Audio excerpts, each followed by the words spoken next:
Welcome into This is Baseball. I'm Brandon Johnson. Welcome to an early March, I guess maybe mid-March, depending on how you look at it. Welcome into the show. I am excited today because I have some amazing news regarding the show.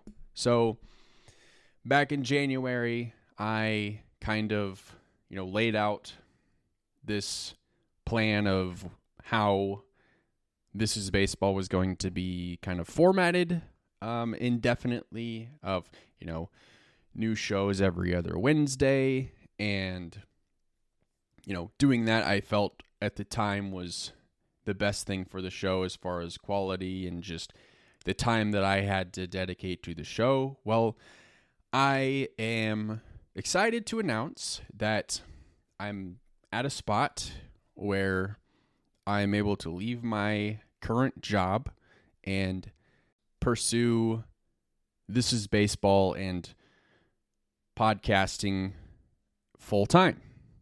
So with that, I am going to be able to expand what I am doing as far as, the quantity at which we're doing things. So, since This is Baseball started, I have been releasing episodes on Wednesdays.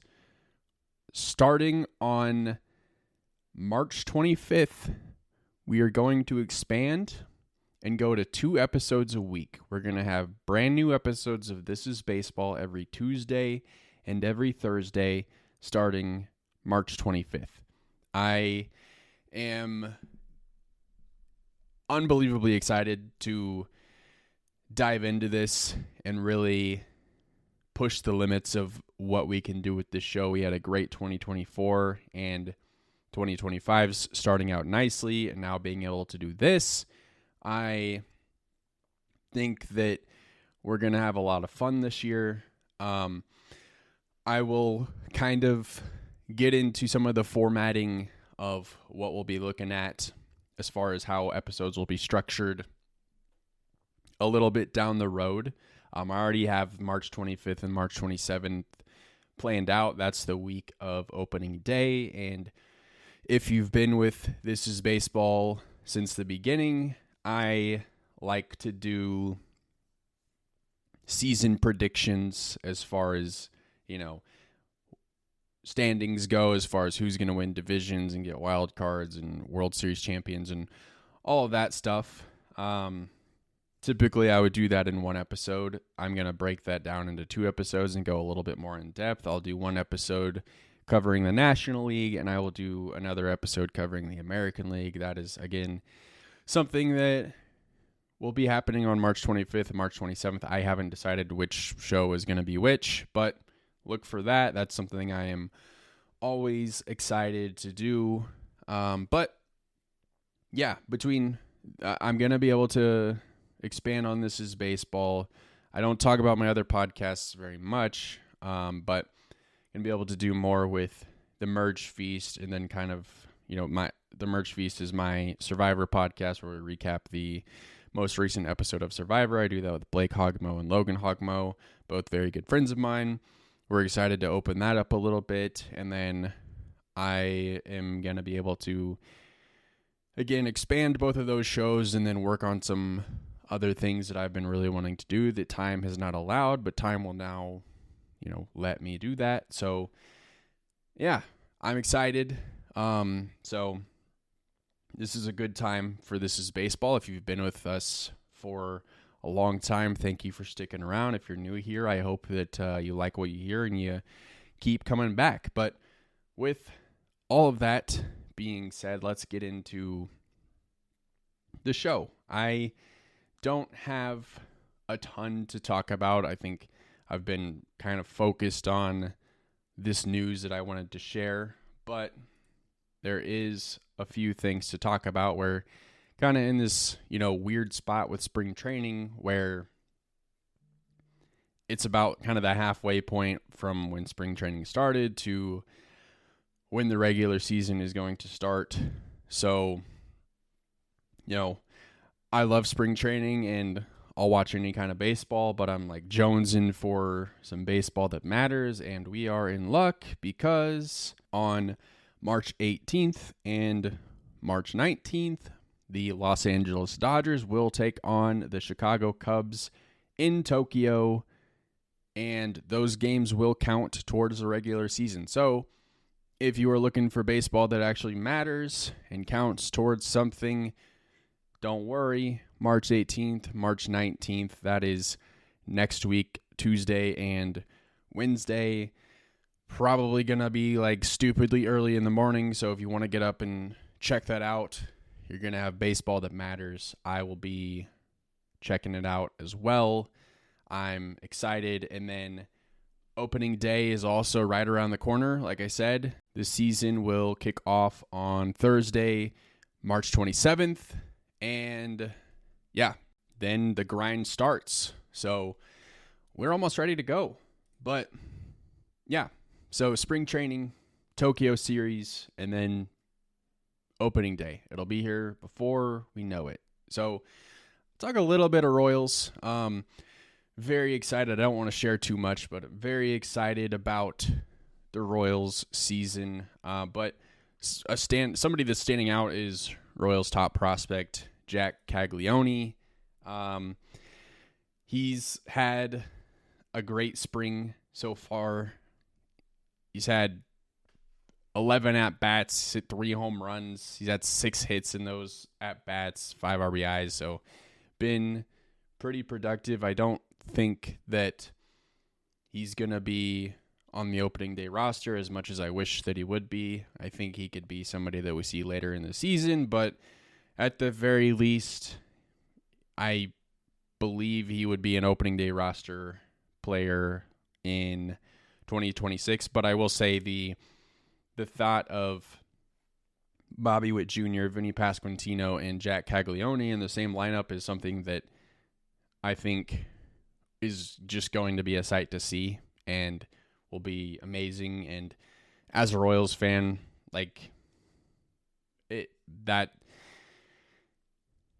the Royals are just, honestly, they're in a really good spot, and I think that they're doing a great job in setting themselves up for some sustainable success. That is kind of all I'm going to say. I have more to say about the Royals and what I think is going to happen this season coming up next in the couple next episodes. I do want to talk a little bit of Yankees, the reigning American League champion Yankees. It's a little bit rough for them. They have Giancarlo Stanton that has torn tendons in both of his elbows. I don't even want to know how that happened, but he's starting the season on the injured list. Might return in April. We'll see. But the biggest blow to the Yankees came out a couple days ago, so you've probably already seen it, but Garrett Cole tore his UCL and is going to have season-ending Tommy John surgery. So he is out for all of 2025. So that stinks for the Yankees because he's obviously their ace. He's a great pitcher. And the Yankees are obviously, and baseball is better when Garrett Cole is healthy. I think that it's Max Fried's fault because he just signed with the Yankees and he was with Atlanta last year and Spencer Strider got hurt early in the season. And I think that Max Fried just wants to be the ace. Who says otherwise? I don't know. I think I've also seen conspiracy theories that it's the curse of the amended facial hair rule and, Yankees of the past are punishing the Yankees for this. I think that's just silly and fun. But no, huge blow for the Yankees in a season where, the offseason didn't quite go their way too. They obviously lost out on Juan Soto, who was a major piece of their success last year. And if, as of today, the current Pacoda projections as far as standings actually has the Yankees finishing in third place in the AL East, behind Baltimore and Toronto. Baltimore winning the East, I can see. I'm kind of I'll believe it when I see it with Toronto. But, we'll talk about that more in a couple of weeks. But yeah, just again, pretty big blow for the Yankees. Now, the final thing that I kind of wanted to spend some time on was I read an article the other day from The Athletic where Rob Manfred, it was by Evan Drellich, where Rob Manfred is pressuring Tampa Bay Rays owner Stu Sternberg to sell his team. So, just a little bit of backstory. The Rays they obviously play at Tropicana Field, and it is largely known as one of the worst stadiums in the league. Well, I guess since the A's don't play at the Coliseum anymore, it is probably number one as far as worst stadiums go. Just a dingy old dungeon that they need to be in a better spot. But they've been trying to get a stadium deal done for 17 years, according to the article, and the league wants him to either get a deal done or sell the team. If he doesn't, he risks MLB trying to take away some of the team's revenue sharing money in the future. The Rays receive around $60 million from a pool of revenue sharing, so that's something that the league could threaten to take away from them if they don't figure something out. I think honestly, in my opinion, I think a lot of this has to do with something that Rob Manfred said a few years ago. They've talked about expansion, but they don't want to expand, and they don't feel like they should expand until the A's and the Rays figure out their stuff. So I think this is obviously Rob Manfred has expressed that he is considering retiring in 2029 and potentially just wants to make sure that this is done so down the road they can talk expansion. That's just my opinion. So reading further into this article, they have a couple of dates that are pretty important coming up. The first one is March 31st at the end of the month. They have a deadline. The Rays have a deadline to meet. Several obligations that would push forward a $1.3 billion stadium deal and to stay in St. Petersburg. Sounds like the Rays are unlikely to meet those, which would kind of put them back to square one, to where they'd have to be searching for a municipality in Florida that would agree to publicly fund their stadium. So again, reading on, there's, the Major League ownership is feeling like if he doesn't get this deal done, if Sternberg doesn't get this deal done, he's either unwilling to get a new stadium in Tampa, or they feel like he doesn't have the financial capabilities of getting a deal done, and then that's when they feel like they might need to have an ownership change. And I believe that there was a deal in place potentially in 2022 or 2023 for the Rays to be sold, so it wouldn't shock me if the Rays did sell their team in the next, year or two, just because I think it's already been on the table before.